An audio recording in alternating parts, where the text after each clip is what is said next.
Welcome everyone to another Directions Mag Geospatial webinar, today sponsored by our friends at Esri, and a happy GIS day to everyone. I'm Barbara Duke, Managing Editor here at Directions Mag, joined by our assistant webinar producer, Lynette Qualiette. We encourage you to read the geospatial news articles, catch more podcasts, and of course more webinars at directionsmag.com. We're excited to have Bernd and Will with us today to talk about Indoor GIS. They have some great information and demos, and I'm excited to learn more about this topic. I don't know that we've had this in our webinar program before, and so we're thrilled. Welcome, gentlemen. Thank you, Barbara. Morning. So with that, I'd like to kick off just to keep everyone on the agenda. What are you going to hear today about? We're going to talk about what is Indoor GIS, specifically go into Esri's Indoor GIS offerings, present with a couple of demos, and then go into a Q&A. But before we start, we would like to put up our first poll. Most of you know what I've heard about the term Indoor GIS, so let's dig now deeper into that topic. So what is Indoor GIS? If you ask the market or simply make a Google search, what is Indoor GIS, you are presented really with multiple options. Some of these include explanations like Indoor GIS is indoor mapping, or Indoor GIS is facility management. You can also find results like Indoor GIS is building information modeling or building models. But what do we mean when we talk about Indoor GIS? And how is Indoor GIS any different to standard GIS, or isn't it? So let's start with exploring first what GIS is, and then think about the use cases and how it's been used. So I think that's probably a quick reminder for everyone, as we have all GIS experts on the call, but what is GIS? GIS is a spatial system that creates, manages, analyzes, and maps all type of data. So the question is, does this definition apply to Indoor GIS as well? Well, let's see. An Indoor GIS is a system that creates, manages, utilizes, and maps all type of data. So it creates indoor maps, it manages assets indoors, analyzes, for instance, movement through a building, and maps all type of data, indoor and outdoor related. So on an overall scale, Indoor GIS is GIS. Let's even take a step further and ask ourselves, how is GIS and Indoor GIS used? So how is GIS used? It's used to identify problems, used to manage and respond to events, set priorities, monitor change, perform forecasting, and understand trends. So again, does this definition and explanation of how GIS is used apply to Indoor GIS as well? And the short answer is yes. Yes, it does. Indoor GIS can be used to identify problems, like something is wrong within your building or it's not working. Indoor GIS can be used to manage and respond to events. Just think about emergency routing out of a building, like there's a fire, and how do I get my people out there safe. Indoor GIS can be used to set priorities. Think about work order management. Which task should be done first? I mean, we're now getting into the cold season, but think about summer, and should the light bulbs be changed first, or the HVAC fixed? Indoor GIS can be used to monitor changes. Has the service crew really fixed the problem, and have they fixed my HVAC during summer? You can also use Indoor GIS to perform forecasting and understand trends. Think about foot flow patterns. Analyze how people move through buildings, how people is going to be occupied, all those COVID-related issues that we still are facing. So coming back to our original question, what is Indoor GIS? I think it's fair to say that Indoor GIS is GIS, or turned around, GIS is Indoor GIS.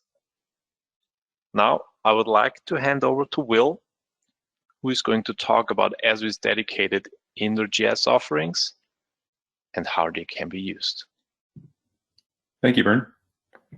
And happy GIS Day, everyone. So Indoor GIS is really GIS, but for indoor spaces. That said, Esri has 3 offerings targeted specific to Indoor GIS.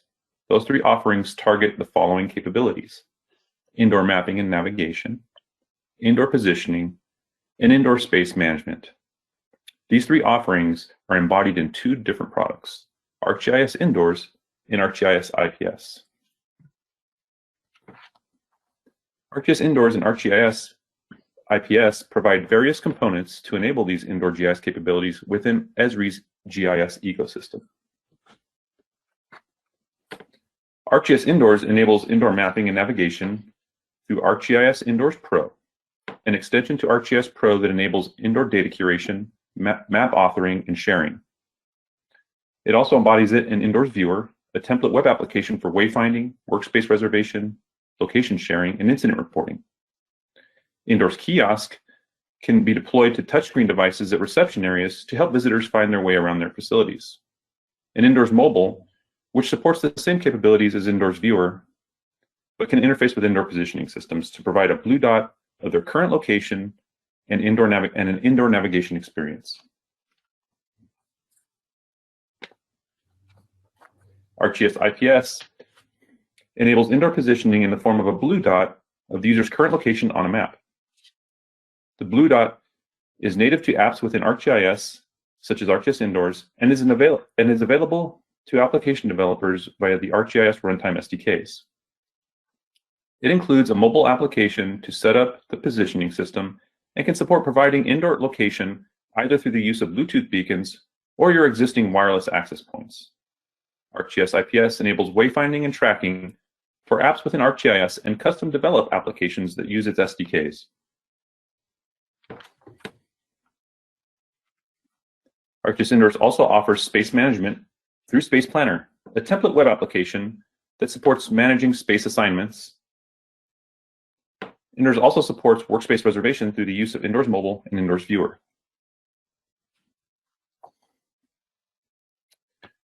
We call the ArcGIS Indoors extension to ArcGIS Pro, ArcGIS Indoors Pro. ArcGIS Indoors Pro supports creating the indoor data sets for floor plans in indoor routable networks. It also supports loading floor plans from CAD and BIM, generating 3D scenes from floor plan data, generating an indoor routable network from the floor plans, modeling floor-aware features, as well as authoring and publishing indoor maps. ArcGIS Indoors Pro can transform BIM and CAD floor plans into an indoor data set that can be used to author floor-aware maps. These floor-aware maps can be shared to ArcGIS Enterprise or ArcGIS Online for an on-premise or cloud consumption within your organization. To support floor-aware mapping, Indoors Pro supports the creation of the indoor data set, a data model that models floor plans into 5 entities: sites, which are the property boundaries of a campus; facilities, which are the footprint polygons of a building; levels, which model the different floors of a building; units, which model indoor spaces or rooms; and details, which model walls and furniture. This model is extensible and allows you to model your own floor-aware features such as assets, incidents, locations, and events. And it supports 2D and 3D mapping. The indoor maps created through Indoors Pro can serve a number of industries, including government facilities, higher education campuses, state and local government administrative facilities, corporate campuses, transportation hubs, indoor utilities, and hospitals. And we have a great write-up of using Indoors for asset mapping in the utility space that we did with Raleigh Water, and we will send a link to that in the chat tray. So let's take a quick demo of floor-aware mapping within our Indoors Pro. So what you're looking at here is ArcGIS Pro, and specifically ArcGIS Indoors Pro. This is the floor filter that we've developed. And it allows you to navigate to the different sites in your data and the different buildings within those sites. And then once you're in a specific building, you can use this control to filter to the different floors that you want to visualize or do analytics against.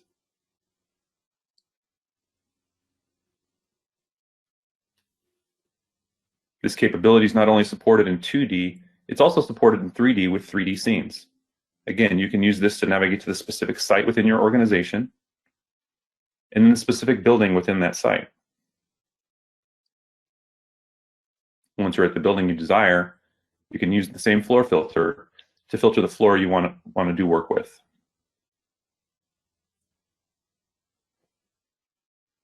You can also add in your own floor aware data that you've modeled, and it will respond to the floor filtering as well. In this case, we've added first aid kits.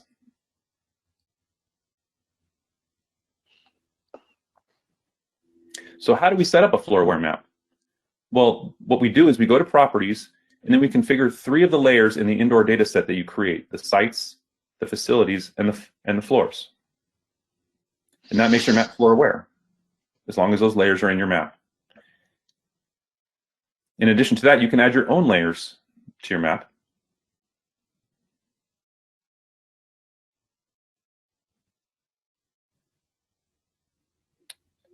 So in this case, if you modeled your own floor aware layer, you can go to the properties in your own floor aware layer, go to the floors tab, and it's as simple as configuring one column to tell the map which column models the location of the floor for your data. That's an additional column that you would model on your data to make it floor aware. And once you've made your data floor aware, you can see it responds to the floor filtering. So in this case, the first aid kits are displaying on the floor that we're selecting.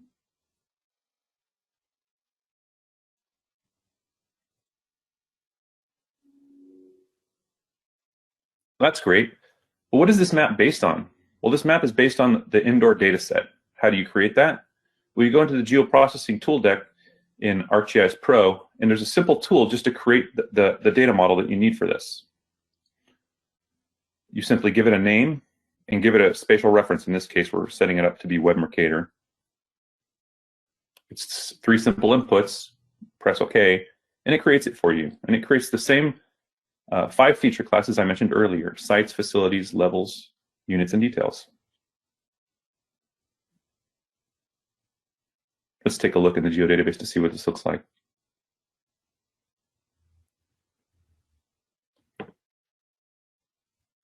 And these are the feature classes you would use our tools to basically take CAD and BIM data and you'll load your floor plans into.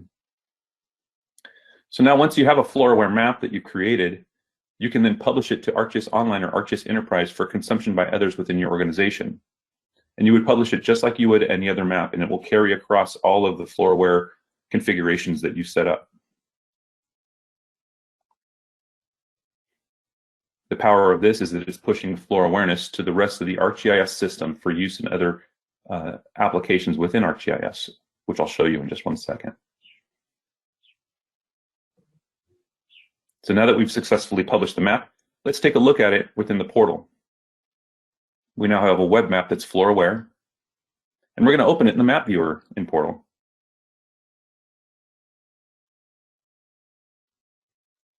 All the same layers we had when we were in ArcGIS Pro. And we have a new floor filter in map viewer in portal and in ArcGIS Online that allows you to navigate to the different sites within your organization and then the buildings. And then once you're in the buildings, you can filter to the specific floor you're interested in. So this allows you to push your floor aware maps out to the rest of your organization.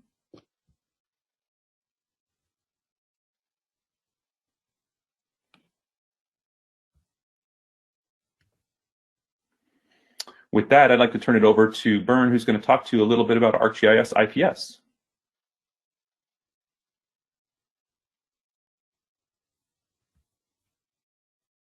Thank you, Will. So ArcGIS IPS, Esri's indoor positioning system, is another offering of Esri's Indoor GIS offers. So over the last 12 to 18 months, our team has been working on the world's first fully GIS indoor positioning system. Just to remind everyone quickly what IPS is about, IPS, or Indoor Positioning System, provides users with a real-time position, or as we sometimes call it, a blue dot, inside of a building. It can be seen as an indoor GPS, providing stable localization where GPS signals don't reach, and therefore allowing for a wide range of use cases, such as indoor navigation, indoor tracking, indoor workforce management, and many more. It's quite easy to remember. So outdoors is GPS, indoors is IPS. Our IPS technology is based on two technologies: radio localization, or as we also call it, absolute positioning. This positioning is based on the radio frequencies, like obtained by beacons, and provides an absolute position within the building. And then there's PDR, or pedestrian dead reckoning, like step detection, motion sensing. And this provides us with a relative motion. We combine these two approaches, the absolute position with the relative motion, to provide a best-in-class IPS. Just to remind everyone, IPS does not provide indoor mapping capabilities. These are provided by other GIS softwares, like for instance ArcGIS Indoors or upcoming ArcGIS Indoors Pro. So what can you do with an IPS? Let's start with a quite obvious use case, right? Like a navigation type of use case, like you can see here for a hospital. Please note that images that are shown here are intended to show what an integration of IPS, either in ArcGIS Indoors or ArcGIS runtime-based custom-built third-party app, can look like. So coming back to our use case, a hospital. A patient needs navigation to her next appointment. She can just simply open up the user-facing B2C hospital app and look at a couple of things like appointment test results and whatnot. In the appointment tab, she can look up her upcoming appointment and get herself navigated to that doctor. In order to do that, she needs the application needs two things: needs ArcGIS IPS to provide the stable blue dot, and ArcGIS Indoors to provide the indoor mapping as well as the routing.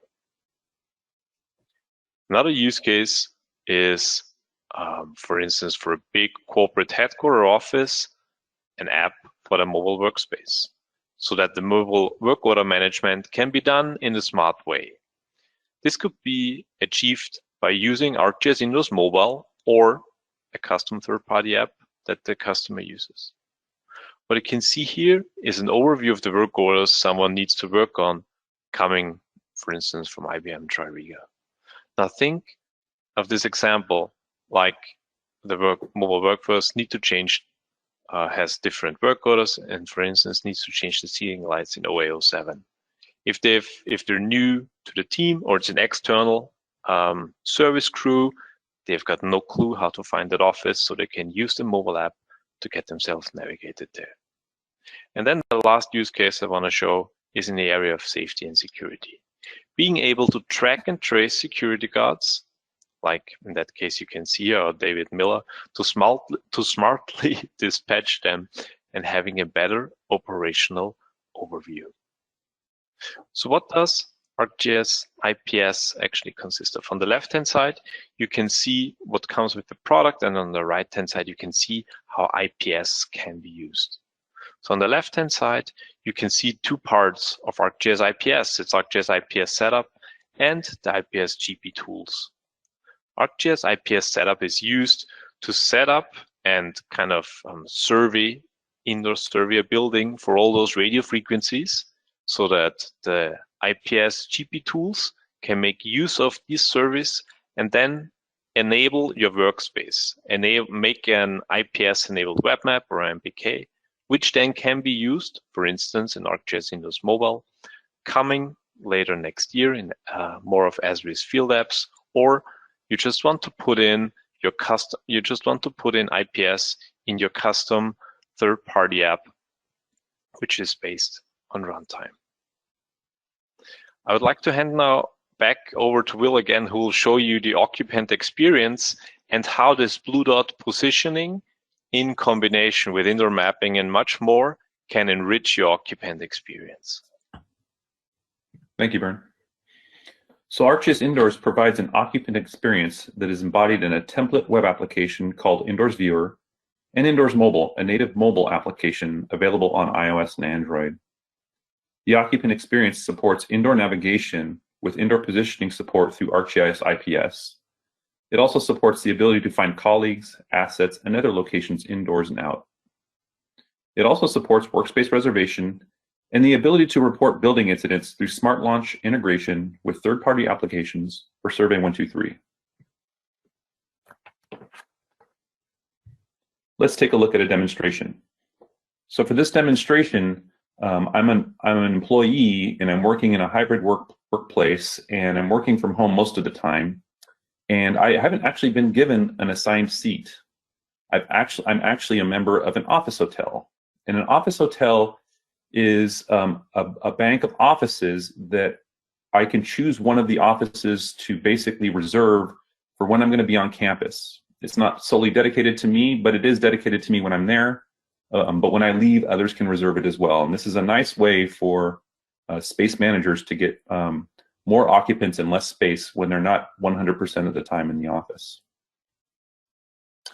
And so what you're looking at here is Indoor Viewer, and I'm going to go reserve that workspace now that I'm going into the office. So I'm going to specify the date of my arrival, and I'm only going to be there for 1 day. And then I need to specify the type of space I'm looking for. In this case, I'm just going to put office cubicle. I'm only going to be there briefly as I move around the campus, so I don't need a full office. And you can see it's going to give me the available spaces in the area that I am a member of the office hotel. If I click on one of those spaces, it's going to give me the attributes of that space. And you can see this space has a dual monitor and a sit-stand desk. And so to book it, I just simply click the book button, verify the previous date I set in, and then click confirm. And then once I click confirm, it's actually going to book the room for me, and so now it's available to me.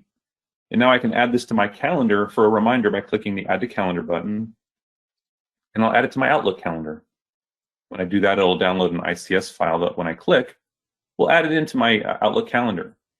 And you can see when it adds it into my Outlook calendar, it will not only give me a reminder when the day comes that I have to be there, but it gives me a link to Smart Launch Indoors Mobile when I'm on the campus to help me find the location. So now we're looking at Indoors Mobile, and you can see the first appearance of the blue dot, but this is an outdoor version of it using GPS. And I'm in the parking lot, and I need to be able to find the workspace that I reserved. So I'm going to open my calendar where the reservation is, and it shows me the location on a map. From there, I can get turn-by-turn walking directions on how to get there. And you can see from the graphic that it's not on the same floor as I'm on currently, so I'm going to have to go up some stairs. And you can see it can offer turn-by-turn walking directions. And I can start my navigations just simply by pushing the start button, like many other navigation apps that you've used in the past. Start at origin. Go forward for 20 feet. And I can use these turn-by-turn walking directions on how to find my office hotel within my campus. And so the next demo is actually I've arrived at the office hotel, and now I need to check into it. And the reason I need to check into it is because the reservation will be released if I don't check in with a configurable amount of time. So I've arrived at the location, and now you can see the second appearance of the indoor blue dot. You can see the blue dot itself and then a little halo around it. So now I'm going to check into my hotel. I just simply click the check-in button and then confirm and click OK.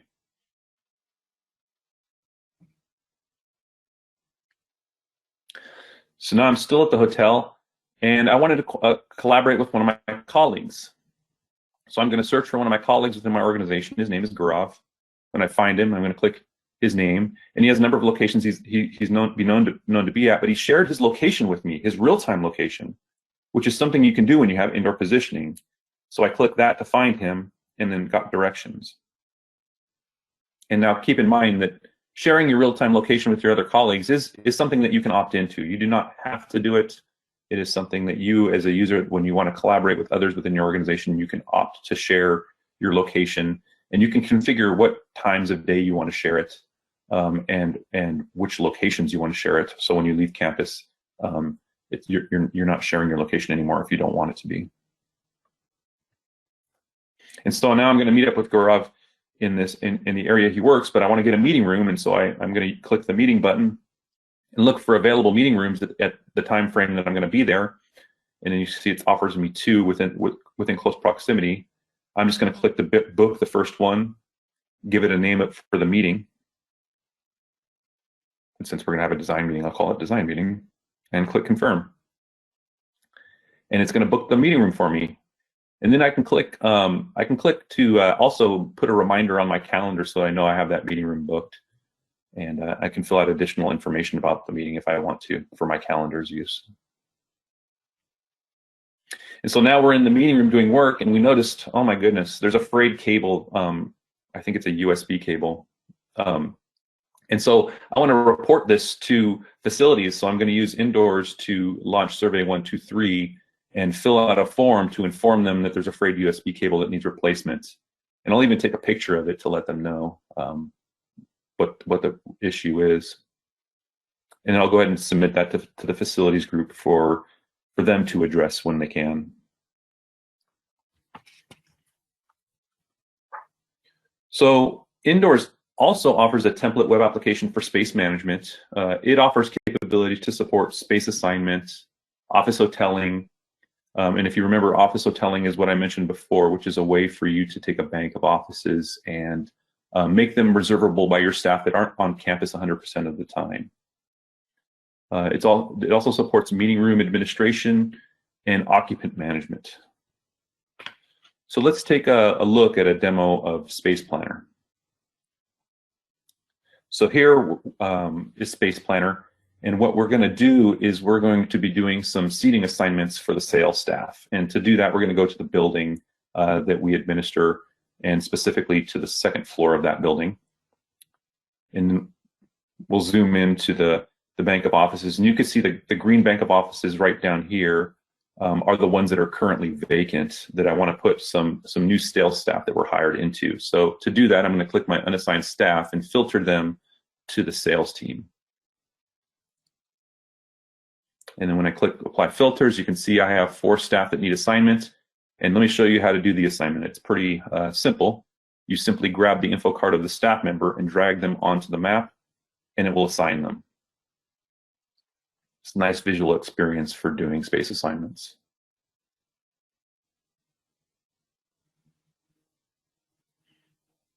And then you can see the labels that show that they've been assigned to these spaces, and even the thematic color scheme of the rooms changed.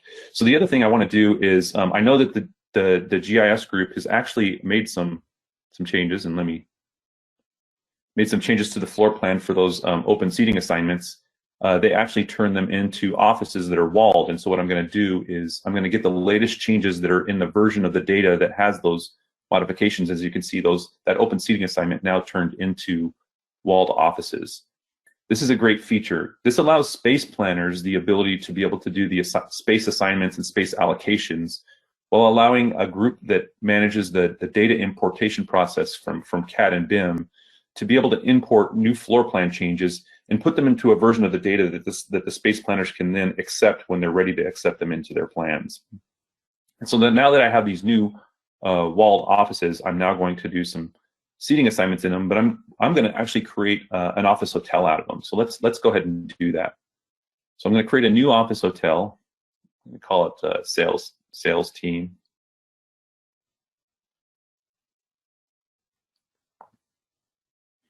And I'm going to set it up so that only people that are assigned to this hotel can book it. And then I'm going to assign those units there in the center to the office hotel. And I'm going to do it by selecting them on the map. And to do that, I just click the Assign To button, click Assign to Hotel, and then specify the hotel I want to assign them to, which is the sales team hotel. So now all those units have been assigned to the hotel. Now I need to assign staff to it. Well, I'm going to assign all of my sales staff to that hotel, and they're already filtered, and there's 12 of them. So I'm just going to click Assign to Hotel, Team Members, click OK. And now if we go to the hotel, you can see for that bank of offices in the hotel, I've assigned all of those staff members to it. So I've maximized my space. I only have 9 units, but I was able to assign 12 people into them because they're not all in the office at the same time. So now I've made my space plan. I want to get feedback from some of my reviewers. So I'm going to add reviewers to review my space plan. 2 of them are peer colleagues that are other area managers that neighbor me. I just want to make sure they're okay with the plan. So I add their name, add them as reviewers, and that gives them access to view the plan and to put comments into the plan too. So now we're logged in as one of the viewers into Space Planner here. and we're going to go in and take a look at the moves. And so the moves tab shows you all of the different space assignments that have been queued up in this plan. They haven't actually been made live yet. This is a what if scenario planning tool. We haven't moved it live yet. And so the reviewer can review all those changes in this particular tab and navigate to the map to see them by clicking on a specific change. And so if they actually had comments, in this case, we know that Adam actually is a senior staff member. We should really be giving him a window seat. And that particular corner office has no windows. And so we're going to put a comment here to tell the original planner that he does deserve a window seat. And then we can tag it on the map so that it's tagged to a specific location. So it's not just a comment, but you can navigate to it on the map. And then so if I think my comments, I'm not going to hold my acceptance of the plan based on that comment. I'm just going to provide that comment and then click the accept button, which means I'm accepting this space plan. I think that the planner can move forward with it if they want. And so now we're logged back in as the original planner, and I can see that Brandon has accepted my my plan. So what I'm going to do is I'm actually going to go and merge my plan into the default plan, making my changes live. And that's what I just did.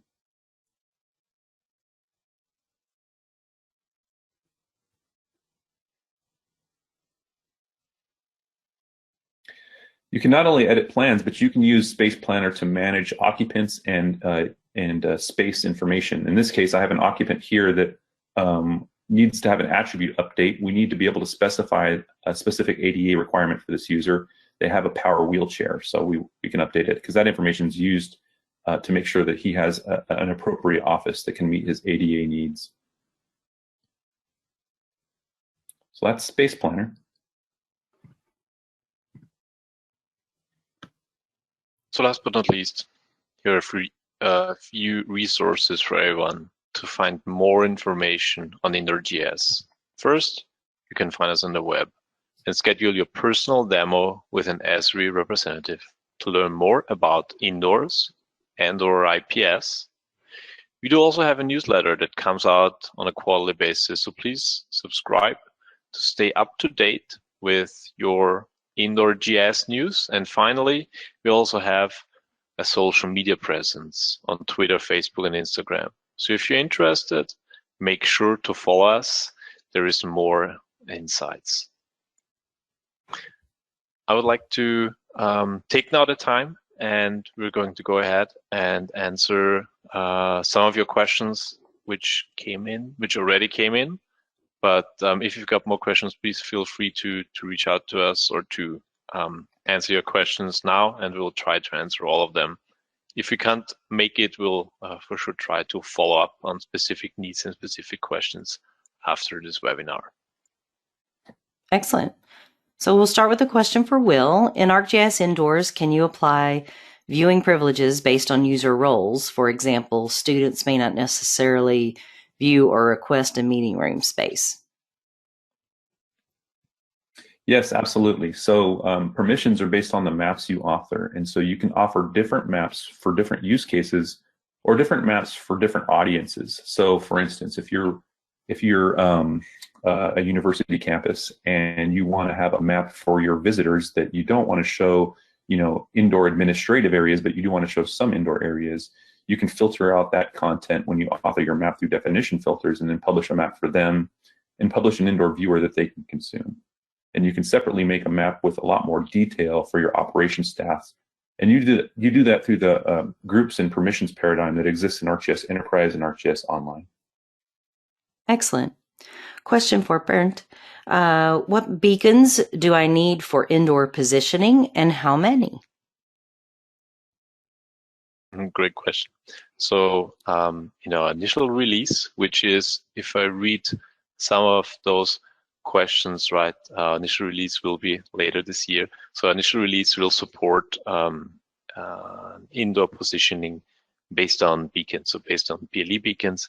And then subsequently, next year, we're going to add more support for other IPS technologies as well, such as Wi-Fi and others. The original question was what type of beacons and how many? Well, that really depends on, first of all, what type of use case or what type of building you're looking at. If you're going for what we call like a complex use case. So navigating someone to a machine or allowing people to find their way to a meeting room.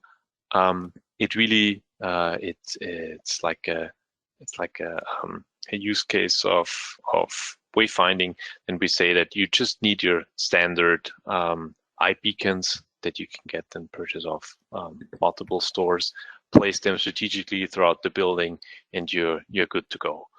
We will document on and give guidance on how many and what different type of settings those beacons can or should have.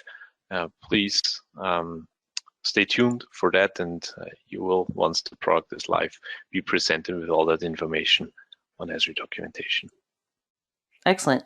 So one more question for you. It says, I saw on the images that routes go between buildings. Does the blue dot also work when switching between indoors and outdoors? Great question. So yeah, we do support indoor, outdoor type of use cases. So once you exit the building, ArcGIS, IPS smartly decides and selects to switch to GPS. And then when you enter the building again, we switch back to IPS. So yeah, those use cases are fully supported. Excellent. So Will, we've got a couple of questions here related to the calendaring function. So one person wanted to know if the room reservation would sync with their calendar. Another, if the Office 365 integration does it integrate besides at just adding a meeting to the calendar? Maybe you can speak to both of those. Sure, I'll answer the last question. Sure, I can take the last one first.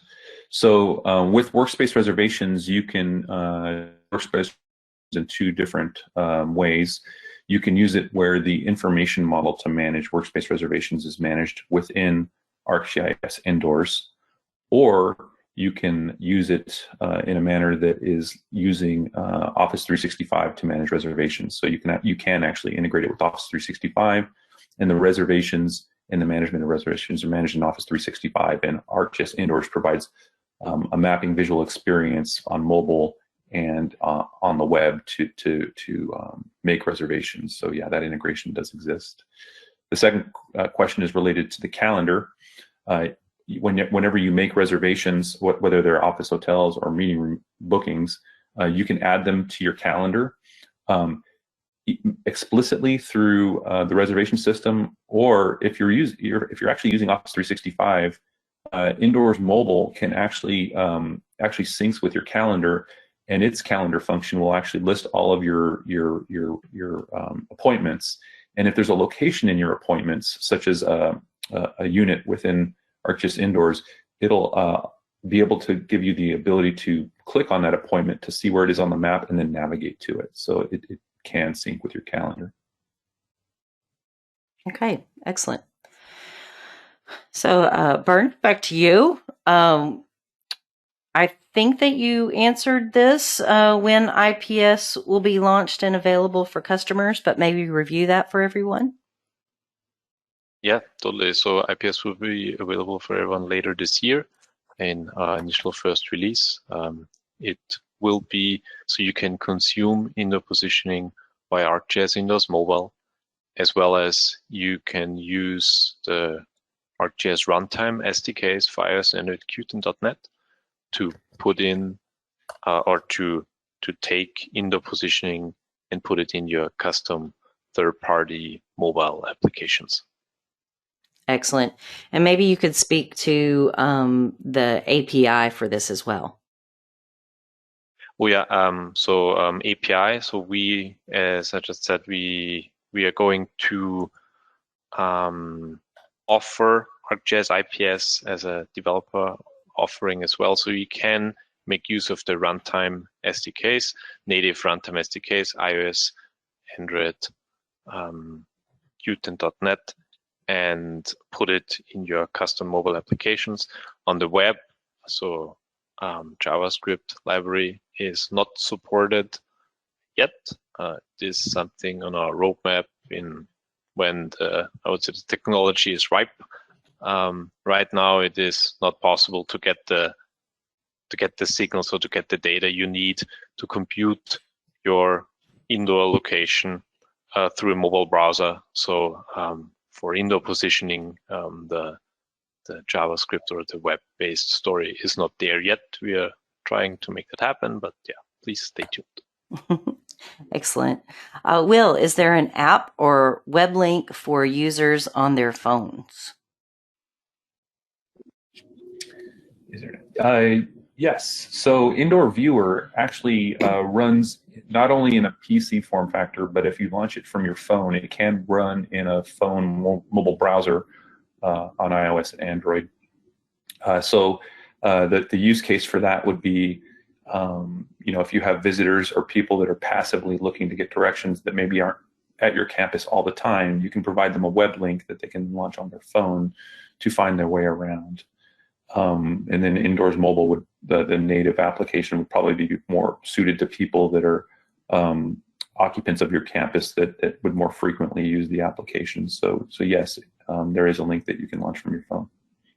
Excellent. And can Indoors work in full 3D mode, including 3D navigation, 3D queries, etc.? Indoors can. So the Indoor Viewer supports not only 2D usage, but it also supports 3D usage and even 3D navigation. And it can do it both from a PC form factor and on your phone. I didn't get a chance to navigate to demonstrate that to you, but it is something that's supported. And it depends on the quality of the 3D data. It depends on the type of data that you have. You can either extrude 2D data to get like a 2.5D experience, or you can load 3D content from, say, BIM models like Revit and load that content into the 3D model to use for navigation.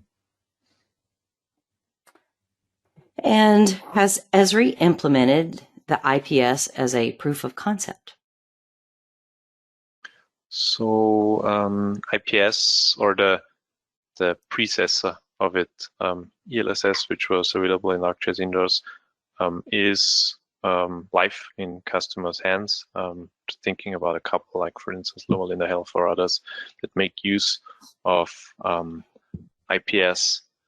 And I just have to see the question if the Indu.rs is the foundation of the new ArcGIS IPS. That is correct. So the new offering is based on the acquired technology that Esri acquired a while ago. We do have other users, international users that make use of IPS, one of it being Swiss Rail. So for the Gotthard base tunnels, it's one of the largest, it's the largest railway tunnel in the world, and the customer makes use of IPS to know where the maintenance crews are throughout the tunnels. So you can think of like the tunnel is super active, there are trains going through all the time, so they've got only very short maintenance windows, and they need to know where people are for safety and security reasons, as well as to be sure that everyone is out of the tunnels again once they open up the tunnels. So this is one of the I would say, unique examples how indoor positioning can be used, and yeah, it's live and in use. Excellent. Someone would like to know how to manage the users if it's about a public usage. Can they make the map public like we normally do with Survey 123? I can take that one. Yes, you can. If the maps have a level of content that you're comfortable with exposing to the public for public use, you can absolutely share a map publicly and a version of Viewer for them to use. They can even access that data through Indoors Mobile if you want. So yes, you can. All right. So let's look down our list here. We've got so many great questions, folks. Thank you for sending all these in. There's one I can take. So how do development access APIs presently be in development? So as ArcGIS IPS is not live as an Esri, or available to all Esri customers. Currently can't, but later this year, when we will release, you just simply need to go to developers.arcgis.com, get an account, and you can make use of the runtime SDKs, the native runtime SDKs, iOS, Android, Qt, and .NET, to put in IPS in your either currently in development or new to develop mobile application. Excellent. So what are some prerequisites for CAD data before loading into the indoor dataset? Okay, so if you want to load CAD data into the indoor data set, you are going to want to have your entities that model your units, which are basically your spaces, to actually be closed.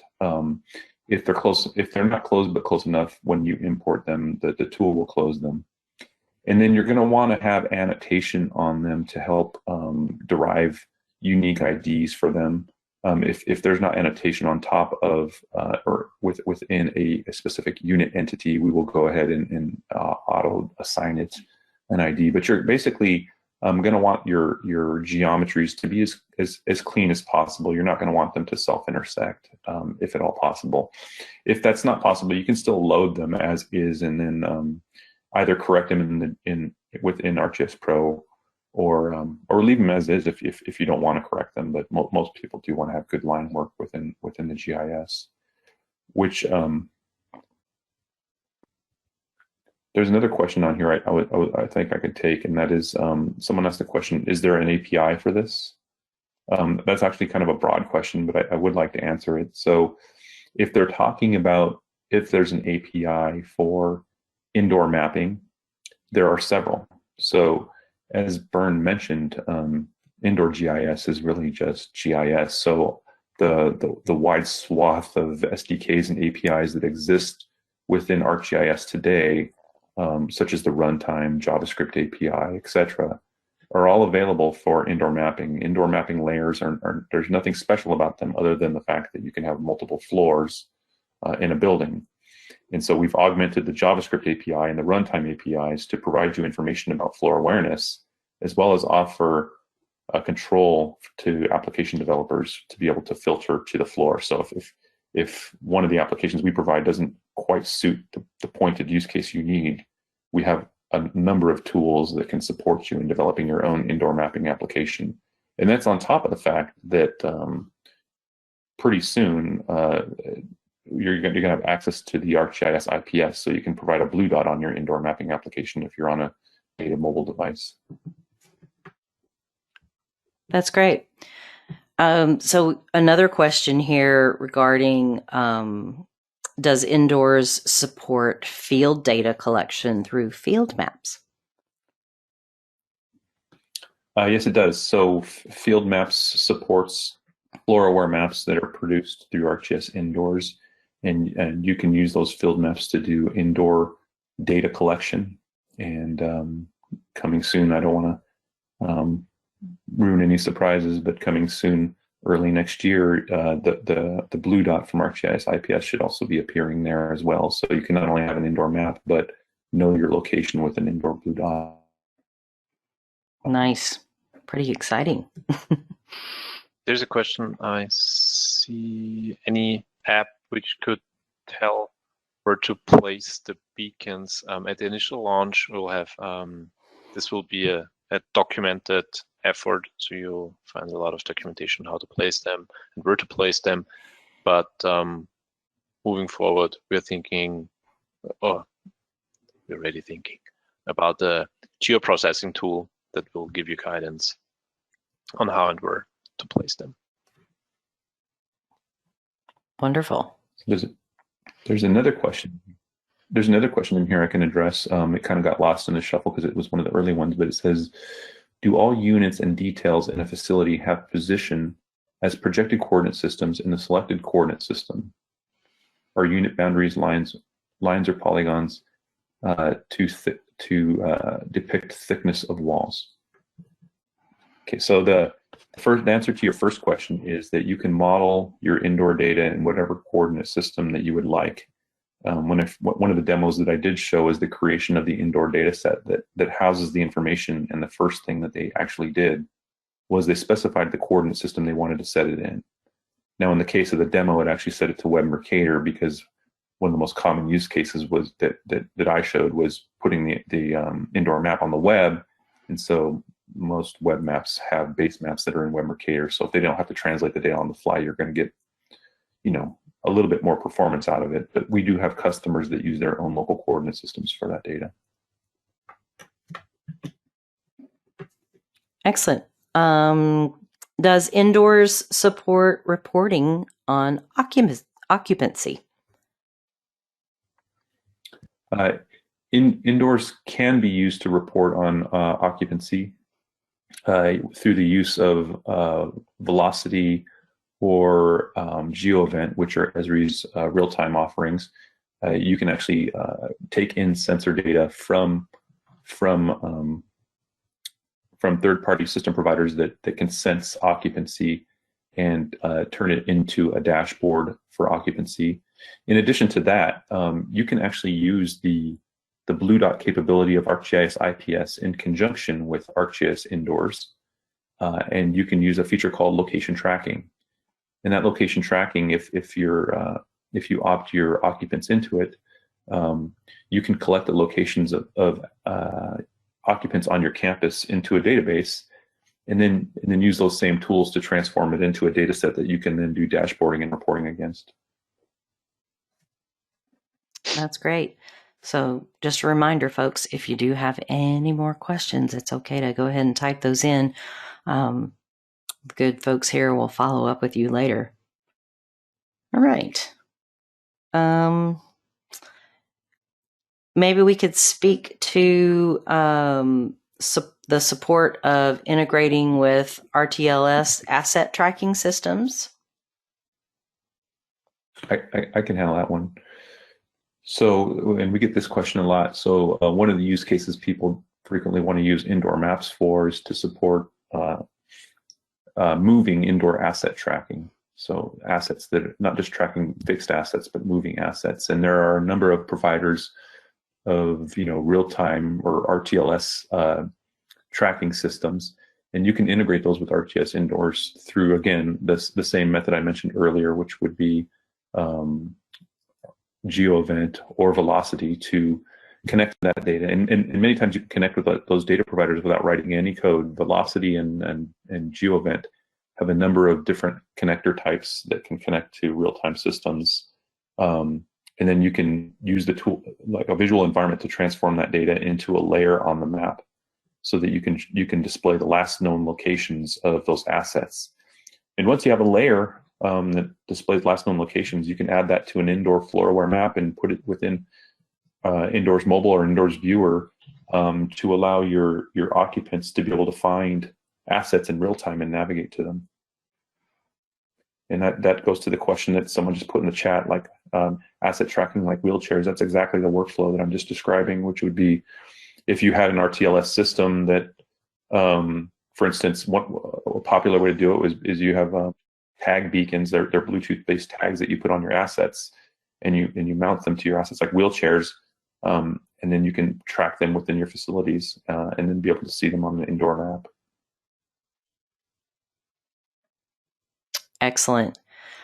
Really interesting presentation today, gentlemen. Thank you so much. Special thanks again to Brent and Will for sharing their expertise, and a shout out to Sylvia for her help with the logistics as well. We hope that you go have a great day. Tell a friend about Esri and Directions Magazine. Thanks everyone for being here.